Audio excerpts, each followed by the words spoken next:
જો એની નિંદા કરીએ તો નિંદા કરનારો માણસ સેંકડો જન્મ સુધી કૂતરાના અવતારને પ્રાપ્ત થાય છે. બ્રાહ્મણની નિંદા કરનારો માણસ સેંકડો જન્મ સુધી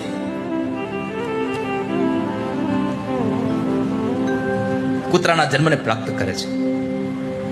બીજું ખાસ કરીને કીધું છે કે શ્રોતાઓ જ્યારે કથા મંડપમાં પ્રવેશ કરે ને ત્યારે વ્યાસજીને વંદન એટલે કે વ્યાસપીઠને અને આ પોથીજીને વંદન કર્યા વગર એમને નીચે બેસી ન જવું, અહીંયા આવીને વંદન ન કરવા, પણ જે જગ્યાએ તમને બેસવા માટે સ્થાન મળે છે એ સ્થાન ઉપર ઊભા રહી ત્યાંથી જ પ્રણામ કરી અને પછી તમારે એને ત્યાંથી વંદન કરી અને જાઓ.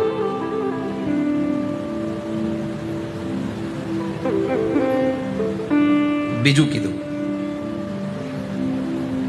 ક્યારેય પણ કથા હુતા હુતા સાંભળવી નહીં. શું કીધું?